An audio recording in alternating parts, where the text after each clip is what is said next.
Hi everyone, আমার একটা ব্লগে সবাইকে আবার ওয়েলকাম। তো আজ আমাদের কলেজে একটা সেমিনার ছিল, তো তার জন্য আমরা মাল্টিপারপাস হলে সবাই ওয়েট করছিলাম, কারণ আমাদের স্পিকাররা এখনও এসে পৌঁছননি। তো তার জন্য আমরা কিছুক্ষণ না 1 ঘন্টায় বসে বসে ওয়েট করছিলাম। আমাদের বলা হয়েছিল যে ডায়েরি আর পেন আনতে, জানি কোনো কাজে লাগবে না, তাও আমরা সবাই নিয়ে এসেছিলাম। এই যে আর একজন ঘুমানোর জন্য চলে এসছে, কোনো কাজ বাজ নেই জীবনে, ঘুম ছাড়া। তারপর আর কি সেমিনারের পরে আমাদের ক্লাস ছিল আর আমার প্রেজেন্টেশন ছিল। তো আমাদের প্রেজেন্টেশনে সবাইকে শাড়ি পরতে হয়, আর আমি শাড়ি পরে একটু ক্যাপ মারছিলাম।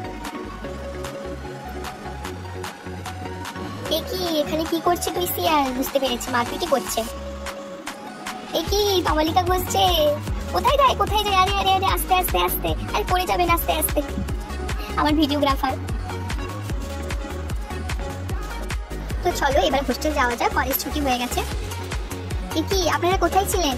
আরে আরে হয়েছে হয়েছে, অনেক ভালোবাসা আপনার জন্য। তো রুমে চলে এসেছি। মুখের কি অবস্থা, আইব্রো কতদিন করা হয়নি। ঠিক আছে, অনেক নাটক হয়েছে, কিছু তো খেতে হবে। চলো খাবার ঝুড়িতে কি আছে দেখি।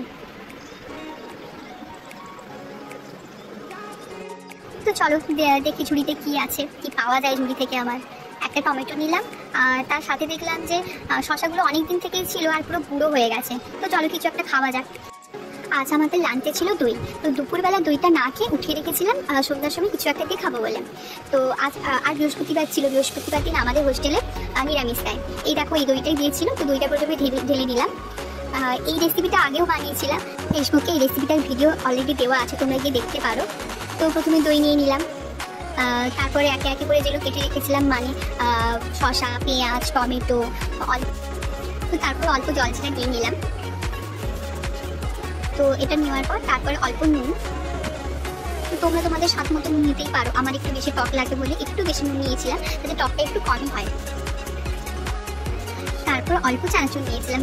চানাচুরটা যদিও বা হেলদি ডায়েটের মধ্যে পড়েও না, আমাকে অনেকে কমেন্ট করেছিল, বাট চানাচুরটা নিলে একটু বেশি টেস্ট হয় আর ভালো লাগে খেতে। তো তারপর চানাচুরটা নেওয়ার পরে সব কিছু একসাথে মিশিয়ে নিলাম। এই যে এই হচ্ছে একটা আমার রুমমেট, আর আমি যখন খাচ্ছিলাম ও পাশ দিয়ে যাচ্ছিল, পাশ দিয়ে যেতে যেতে আমার খাবারের লোভ দিচ্ছিল। তো ভাবলাম চলো একটু টেস্ট করাই। তো টেস্ট করে বললো খুব ভালো হয়েছে। চলো এবার আমি খাই, অনেক ওকে খাওয়ালাম। So tasty, so wonderful.